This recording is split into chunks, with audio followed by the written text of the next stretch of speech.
American Fugitive by Shingo Zhang. Chapter 14. Tan Zhao-Hui.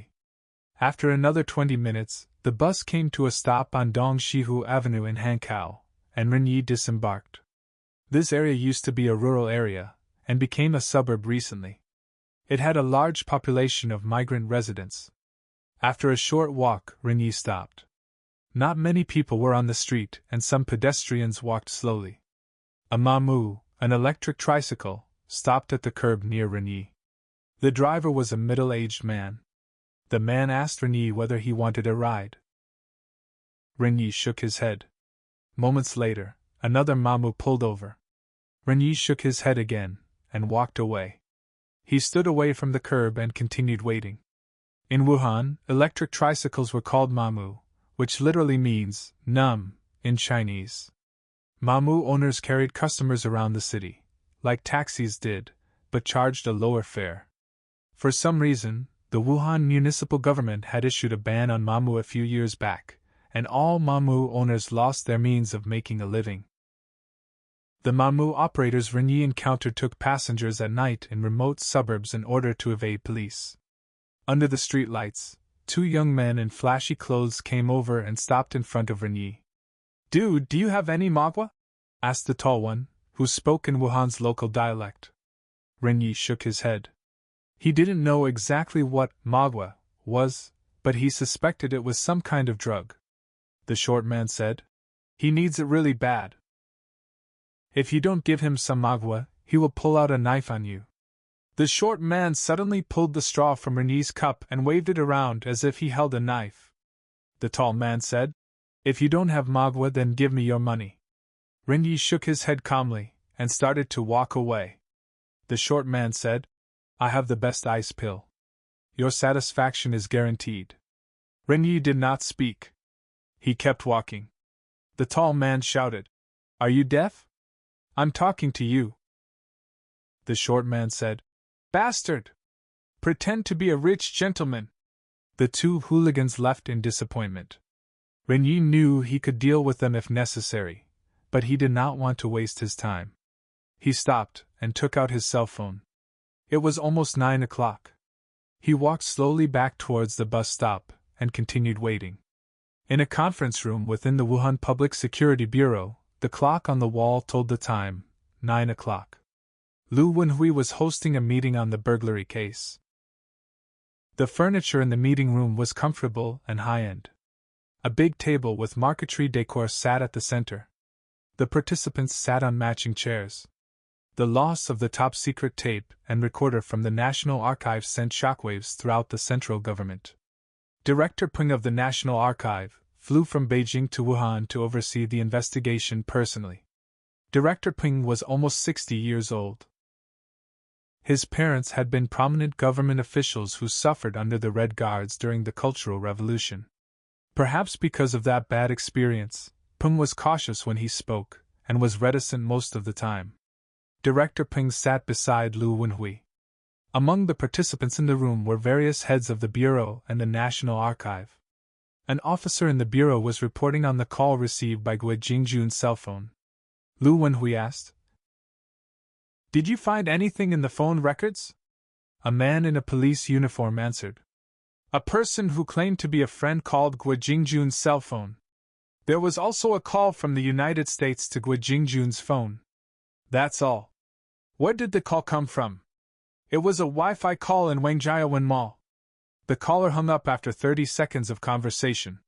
"When our people got there, he had slipped away." Peng asked. "Who was he?" The police officer said. Captain Wang recognized the voice. It was Ren-Yee.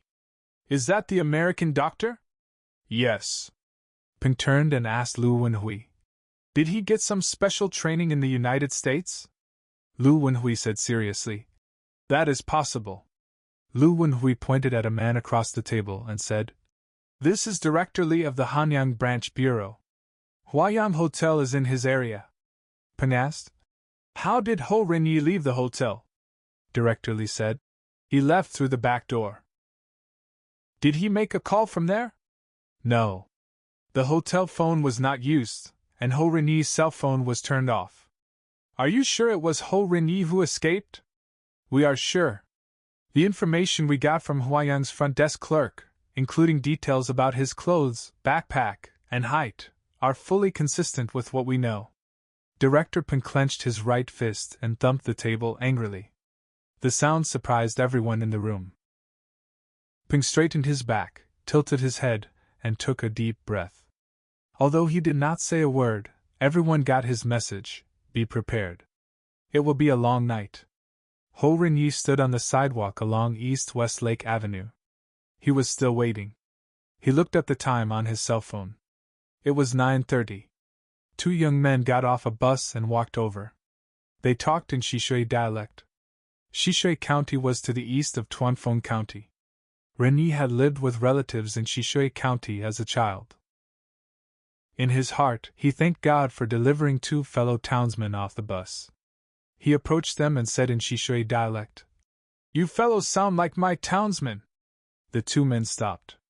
The one who wore a hat asked, "Where are you from?" "Shangba River," Ren-Yee replied. "We are from Zhidian," said one young man, who could not hide his excitement. Ren-Yee said, "My name is Chang Minghua." He'd decided to use Chang Minghua as his name when he was on the bus. The man with hat said, "My name is Li Biao. His name is Tan Zhao-Hui." Ren-Yee shook hands with both of them. "I'm looking for a place to spend the night. Can you help me out?" "Well," Li Biao hesitated. Tan Zhao-Hui said, "Do you have money?" "Not much." "For 30 yuan a night you can sleep in my bed." Li Biao asked. "What about you?" Tan Zhao-Hui said. "I can take care of myself." Ren-Yee shook hands with Tan Zhao-Hui again, happy to have found a safe shelter. The three men walked over 10 minutes to a 2-story apartment building. The whole neighborhood used to be fields. 30 years ago, peasants in the area raised money and built a bunch of 2-story apartment buildings. The building's quality was not very good, however, and the roads were unpaved. Li Biao and Tan Zhao-Hui shared a room in a 2-bedroom apartment on the first floor. Inside the apartment, the paint on the walls was fading. The cement floor was uneven, and the doors and windows looked old and outdated. Tan Zhao-Hui knew a friend with a spare mattress who lived nearby. He and Li Biao went to the friend's place and moved the mattress to the apartment. It was in good condition and clean. They placed the mattress in a corner. Tan sat on it and said, "Such a good mattress. So comfortable." Ren-Yee said, "It's good. 30 yuan. What a bargain!" Ren-Yee smiled. "A deal is a deal." "You can't go back on your word," Tan said. "You have money. I can tell." Ren-Yee and Li Biao smiled at each other. Ren-Yee put down his backpack, left the apartment, and called Zheng Fengnian in an open space outside the building. Ren-Yee said, "May I speak to Qin Deming?" Zheng Fengnian said, "Wait." After a while, Qin Deming's voice came through. "I am Qin Deming. Any news? How are you doing?" "I'm fine. I moved and changed my name. No one knows who I am, and no one knows where I live. No news yet. Communication is not easy over there. There should be news tomorrow." "Okay." As he put down his cell phone, Ren-Yee was happy. Re-establishing a communication channel is a good sign. The next morning, in Shunan Car Rental Company's front office, 2 employees, a man and a woman, each was helping one customer. Outside, a black car pulled to the curb. 3 young men with sunglasses got out of the car.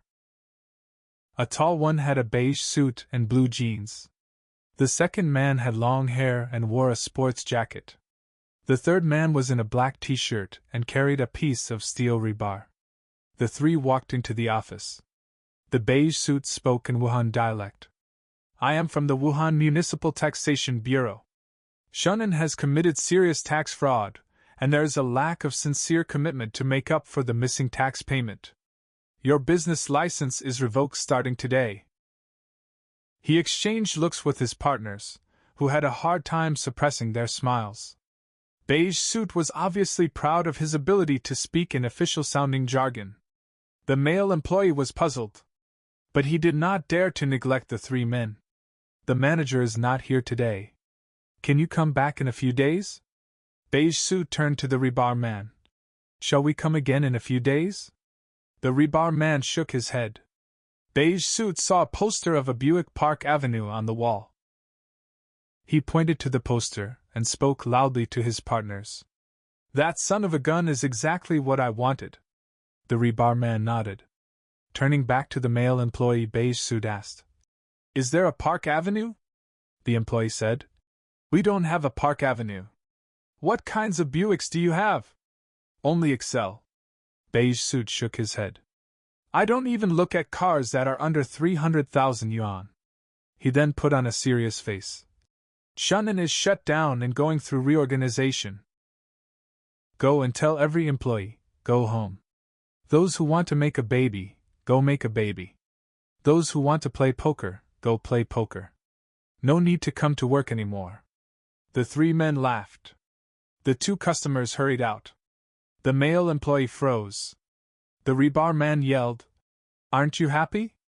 The male employee hurried to the hallway heading to the back office. The black t-shirt waved the rebar at the female employee, who screamed and ran after her coworker. Upon reaching the hallway, the female employee shouted, Call the police! Hurry! Call the police! The three men looked at each other and laughed. The long hair imitated the female voice. Call the police! Call the police! The three men laughed again. The man wielding the steel rebar walked behind the counter and smashed two monitors on the counter. The three men walked into the hallway towards Lin Jianhan's office. All the employees had run outside through the back door. Inside the office, the rebar man smashed the computer and printer. A desk and a file cabinet were pushed to the floor. Lin Biao's portraits and his calligraphy were all pulled from the wall and thrown to the floor. The three men returned to the front office. They ripped the posters of cars and tourist attractions from the wall. Beige suit took a framed photograph of a beautiful woman and a luxury car off the wall and threw it against the counter. The frame broke, and shattered glass pieces spread over the counter and the floor. The three men looked around with satisfaction and swaggered out of the store. Luo Yanfang's home was in a high-end residential area along Linjiang Avenue in Wuchang. It was an apartment consisting of 2 stories. The living room was on the 20th floor, and had a balcony with a fantastic view of Hanko's city skyline across the Yangtze River. It also provided a panoramic view of Yangtze River, Han River, and Gui Mountain. Anyone who walked up to the balcony could temporarily forget any trouble in life. One night 6 years ago, by chance, Yanfang found a love letter from a woman in Xiao Zicheng's jacket pocket. The love letter described a sexual encounter in titillating detail. It was obvious that the letter had been written by a talented woman. Yanfang was furious. She immediately moved Xiao's clothes to the guest room downstairs. They had a big fight. Later, the two reconciled and Xiao moved back to the master bedroom. But the damage was done. Until 2 days ago, they had been in a marital cold war. Since witnessing the scene in the hotel lobby with Xing Weining 2 days ago, Yanfang moved Xiao's clothes to the guest bedroom again. Xiao came home late that night and denied that he had an affair. But there was no shouting match. Apparently, both sides saw no point in fighting and wanted to preserve their energy for something else. In the morning, Xiao got dressed in the guest bedroom and prepared to go to work. His cell phone rang. The call was from his friend Boss Chu. Old Xiao, Shunan was closed down, Boss Chu said. Xiao knew that Boss Chu's men had reorganized Shunan Car Rental Company. Good job, Xiao said cheerfully. It was a piece of cake, said Chu. Sensing that Xiao was about to hang up, Boss Chu quickly added, There's something I've wanted to talk to you about for a long time. Xiao was preoccupied with the case of the missing tape, and cut off his friend. I am busy now. There is nothing I can do. Talk to someone else, Boss Chu said reluctantly. All right. Xiao said goodbye and hung up.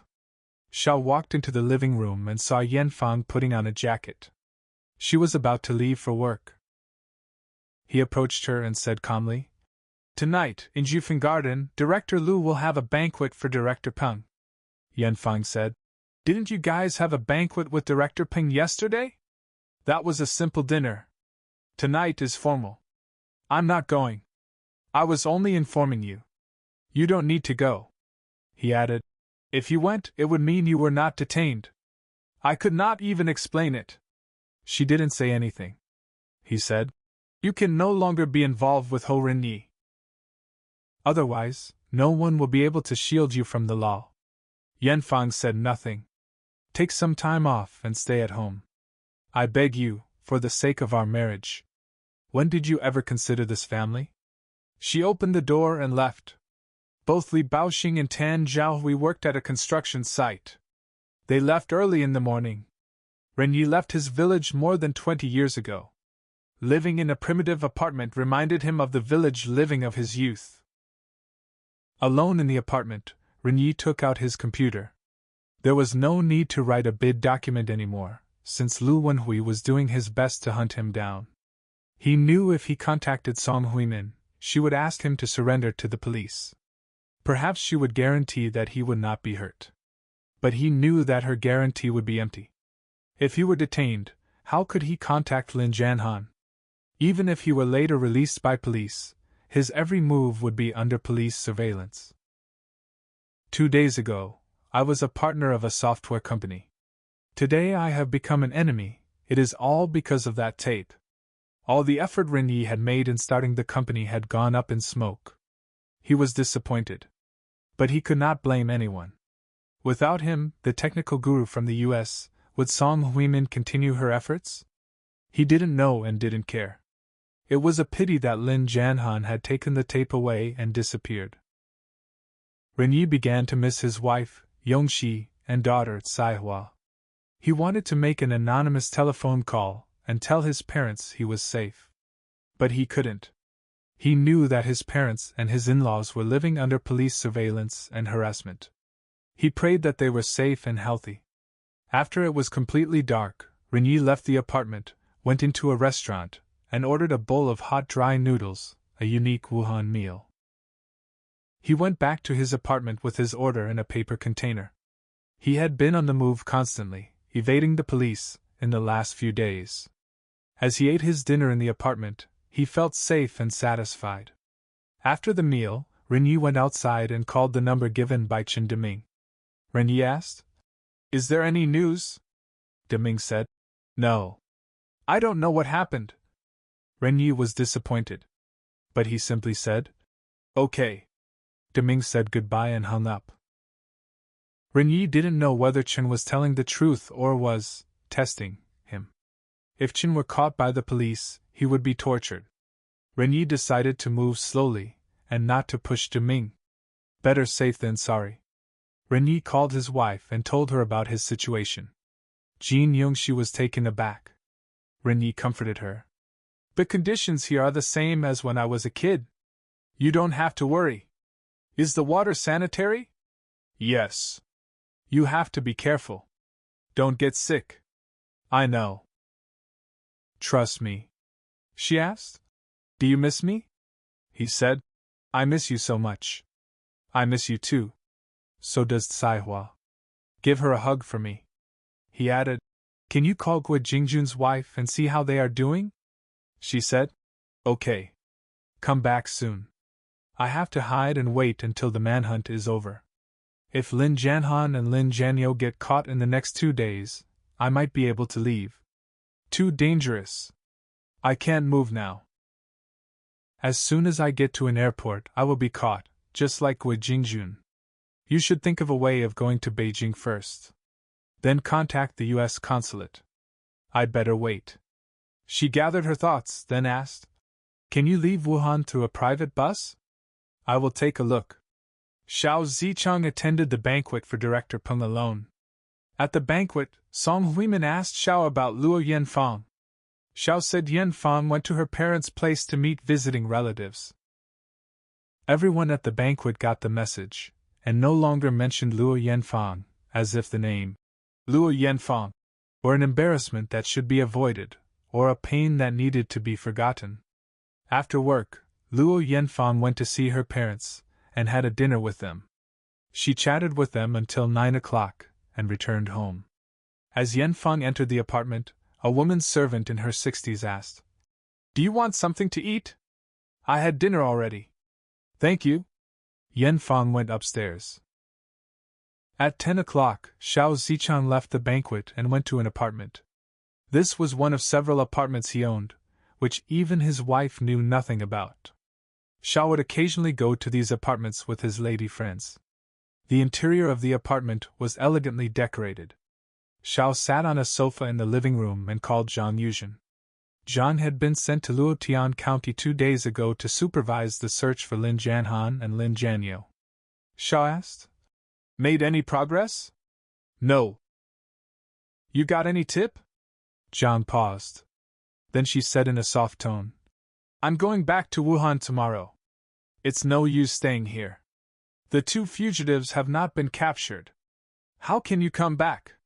She got a little upset. "I haven't been home for 2 days, Director Xiao. Moreover, I have already handed over the work here to someone else. This is a critical moment. They can't handle things there without you." Zhang reluctantly said, "All right. I will stay for another day." "Great! You deserve the title March 8th Red Flag Bearer," Xiao said happily. "Goodbye." Shang's tone was cold. A beautiful young woman in sexy pajamas walked in. "The director is working late tonight. You worked so hard." Xiao smiled. "Working for the party and the country, I have no choice but to do my best." The woman giggled. Xiao pulled her onto his lap. Xiao was confident about this good look, his capability as an officer, and his network of social connections. Luo Yanfang had been married for so many years, and still she displayed the temper of a princess. Xiao was tired of that nonsense. Can't hang oneself on a single tree until the end of life, right? Moreover, one has to unwind sometimes. Am I supposed to be a revolutionary old ox? That was the slogan in Mao's time. But it's a different time now. Normally, Xiao would stay in the apartment overnight. But that night was different. At 11, Xiao left the apartment and returned to his home. Xiao knew that it was a special time, and some sacrifice was necessary.